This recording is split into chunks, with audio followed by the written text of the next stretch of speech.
Velocity is easily found by taking the change in distance divided by time.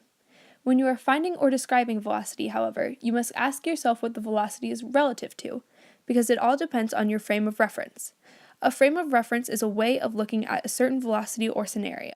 It is also with respect to the object whose position and direction is being described.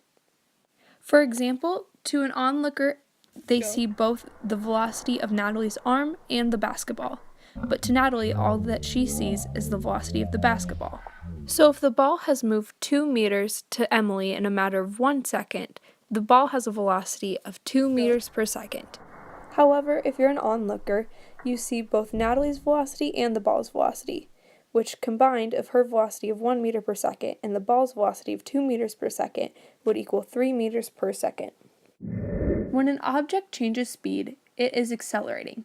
Acceleration can be found by taking the change in velocity divided by the change in time.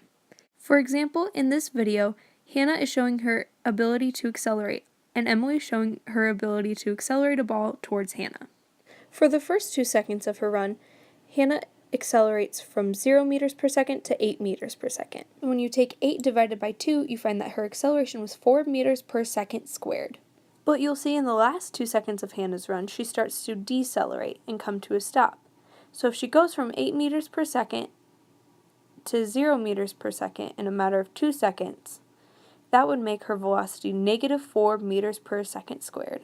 It is also important to note that the rate of acceleration for gravity is always 9.8 meters per second squared. Newton's first law states that an object at rest tends to stay at rest, and an object in motion tends to stay in motion unless acted upon by an unbalanced force. This means that if Emily had not acted upon the ball, that the ball would have kept going until another unbalanced force would have acted upon it.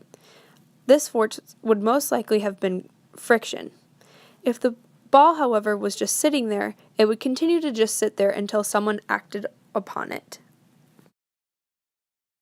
Newton's second law states that force equals mass times acceleration. Here you see Emily trying to take down 2 girls, one of which is Natalie, who has a higher mass, so Emily needs to apply more force to take down Natalie, whereas Hannah has a lighter mass. John Cena!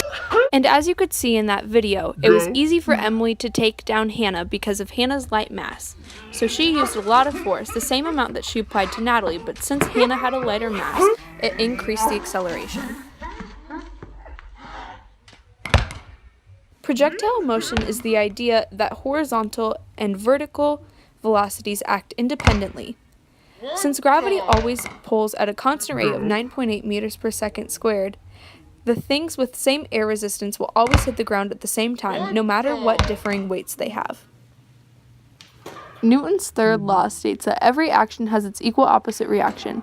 Therefore, if Natalie pushes off the wall with a force of 1.5 meters per second, the wall also pushes her back with a force of 1.5 meters per second.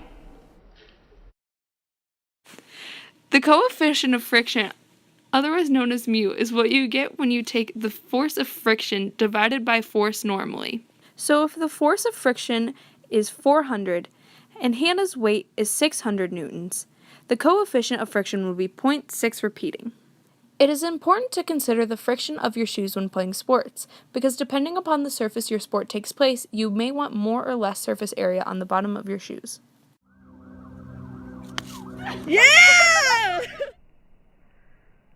The first type of energy is elastic potential energy, which you can see as I take the golf club back in my swing. You can find potential energy elastic by using the formula half of kx squared. K is spring constant and x is the distance of deflection or compression. As the backswing is released, the elastic potential energy is transformed into kinetic energy and acts upon the ball. You can find kinetic energy by taking half of mass times velocity squared. As I said before, at the beginning of the flight of the ball, it has only kinetic energy, but as it nears its peak, it increases potential energy gravitational. Then, as it goes back down its peak, it loses gravitational potential energy and regains kinetic energy. To find gravitational potential energy, you take mass times gravity times height traveled. The law of conservation of energy shows us that The total amount of energy will never change. Only the kind of energy it is transformed into will differ. Work is a linear relationship between force and distance. If you take force times distance, you will find work. Work is also equal to the change in potential energy and or the change in kinetic energy. Work, work, work, work, work. You see me do me dirt, dirt, dirt, dirt, dirt, dirt. That's all me about that work, work, work.